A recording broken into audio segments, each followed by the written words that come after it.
By the time the Fool encounters the next card, the Lovers, some time has moved on. He's been through the majority of his schooling and his cultural learning process, such as what we saw with the Hierophant, and his understanding of the duality he sees in the universe is about to turn more physical in one regard, but as we shall see when he reflects upon his great work, there is also a deep metaphysical meaning to this, and so he encounters the Lovers, meaning that he has developed the desire to form a union with another person. Now, if we have a look at the Thoth version of the Lovers and have a look at that Hebrew character, we're going to keep returning to this character throughout this episode. It is Zayin, and this means a sword, which here implies division. The sword being able to cut through things makes the separation of them quite obvious and visible, and in order to invoke the Lovers, he sees this. He sees that there has to be a lover and a loved one. There is the separation leading to the unity, which is what we saw at the beginning when we understand with the goddess Nuit being divided for love's sake and for the chance of union, the world existing as two so that they can be made one, and there we see the joy of the world and the joy of love itself. And yet, if there was going to be that union, the Fool would see himself as half of that separated whole, and so before he can actually put the foot forward to go and create this unity with another person, he has to be sure of himself. And so this is where the sword comes in again, to separate what he has had hammered into him, because if you look at the Hierophant, the Hebrew character represented a nail, and so throughout all of his schooling and his cultural lessons he's had things hammered into him, and a lot of them he doesn't actually believe, he doesn't feel comfortable with them, he knows intuitively that they are wrong. And if he's going to go out and be one half of a union to create a whole, he has to first be sure of his own values. He has to use that metaphorical sword to separate, to cut away some of the things that have been hammered into him of which he doesn't believe. Because if he doesn't, then how is he going to actually create a union? How is he going to create a whole if he isn't even sure of where he stands, of what he believes in? And so this is why, at this stage in the Fool's journey, he's an older teenager at this level. He's coming through school and college, and he's going to be moving through all of these different identities, one after another after another. This is something I'm sure that we've seen perhaps in our own lives, and the peers of the Fool, so all those other fools having their own journeys, are doing the same thing.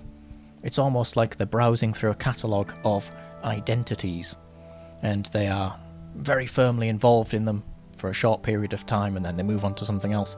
And this is because he's trying to figure out his place.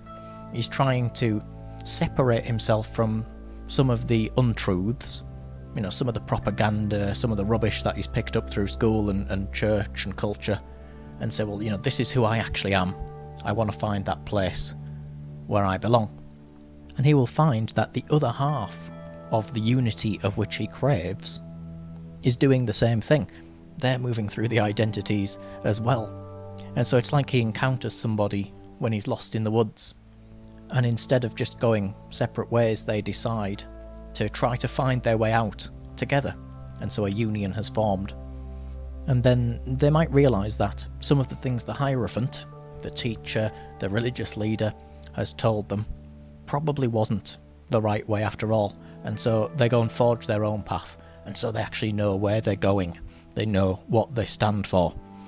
And then that urge for companionship will be met, and so a lot of Lovers cards show a total balance, a total harmony between the two lovers brought together. And there's all sorts of fun sort of cards that you can have with the Lovers card, showing all manner of different types of relationship really, and that's actually what it's going to be, because it has to be right for the Fool. It has to be somebody of whom balances and complements his own energy, and the same for his loved one as well. They have to be emanating energies of which are compatible with each other. And so it's like when people say, I met somebody and we were on the same wavelength. Even though they may not understand it, they actually mean that literally, because our thoughts and our consciousness and those things that we're putting out are waveforms and vibrations and frequencies. And so when you meet somebody of whom is, vibrating on that same frequency, he's going to hit it off well with them, so to speak.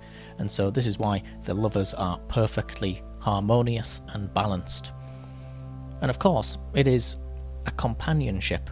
If we look at the Thoth lovers card again, the character in the middle is making this outwards sign. Now this is the sign of the Enterer, of which is known in ceremonial magic, and is associated with a later card, which we haven't come to yet, which is the Hermit. Now this represents three things here with regards to this relationship the Fool is having. It's benediction, consecration, and mystery. And this is what is going to be put into the relationship to make it work. So with benediction, it is a blessing. Of course, their home, their time together, everything about them is going to be blessed and should be blessed. And with consecration, it's dedicating something to something more than themselves, and so it's not just physical attraction. There has to be a lot more than that. There has to be the actual love behind it as well. And with the mystery, of course, this is where the Hermit card comes in. The mysteries of life are always hidden from us, such as this cloaked character upon the Thoth lovers. Why does the Fool find this particular person to be attractive? Why does he love them? Why does he feel a connection to them on that deeper level, on that level of the heart? It's a mystery. We don't know. It's something of which connects the Fool to that greater world, that great work of bringing the two together, the microcosm and the macrocosm, which is what he sees on every card. And then, of course, things start to become far more spiritual and far more metaphysical when he looks outwards to the universe and he says, does the universe behave like this as well? He of course sees a balancing and harmonious opposite in everything in the universe, the sun and the moon, the night and the day. And these are personified in deities, often as gods and goddesses, of which sometimes are in harmonious relationships and things as well.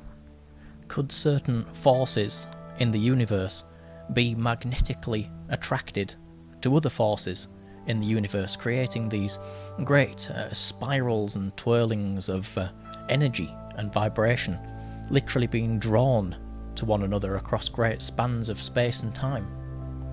And more than this, there is that spark of love, the actual core of the whole thing. As the sword cuts through things, the Fool may ask, what is behind all the things around us when its facade is cut away? So it's a bit like drawing back the curtain to see the wizard behind. So if we have a look at all the things around us and all the experiences that we've ever had in our lives, all the great holidays and Christmas and birthdays and all of the things that we've owned and all the relationships and things that we've had, including bad ones as well, not just good times but all times, and we take everything away. So all the houses and all the furniture, all the gifts, all the actual physical things, food and drink, all that's going to be metaphorically taken away. Everything's gone. What's going to remain? Well, it's love. It's going to be that power of love that remains behind it all. The things themselves can come and go, but it's what they meant to us, why we loved them, why we felt connected to them. That love remains behind every single thing and all the experiences we've had, even the negative ones, because we are still connected to a greater love. And so this is why we see in metaphysical literature these type of ideas, such as this infinite love is the only truth, everything else is illusion, that type of thing. And the Fool then thinks, yes, that is definitely how things seem to be, and so the universe must be like that as well. The universe is certainly divided, and yet perhaps comes back into unity like what we began with. Does it expand and go into its separate ways and then come back into the singularity? If so, then perhaps that singularity, that oneness, is actually love. And therefore, these things he's picked up throughout his life, such as God is love, that he might have seen in a church, starts to make a little bit more sense. Perhaps God really is love, meaning the actual force, the inexplainable mystery of love itself. And so when all those experiences that have love behind them are felt so powerfully, that is connecting with the oneness, that is connecting with our true will, our purpose for being divided for love's sake, such as what we saw. And so when the Fool comes together in that harmonious relationship, he's going to feel like he's on the right track. He's going to feel like things are starting to make shape. And so all the manifestations of the universe that come from its division and its unity, the Fool thinks, I can have this now too. I can cut through the illusion. I can get rid of all the things that I've picked up that don't mean anything to me. And I can form a life, a home, a world of experience with love at its core. And it is the Fool's choice and his conscious will to do so. And so now he understands the law of Thelema, which is what we see with the Thoth cards and the Aleister Crowley content. Do as thou wilt shall be the whole of the law.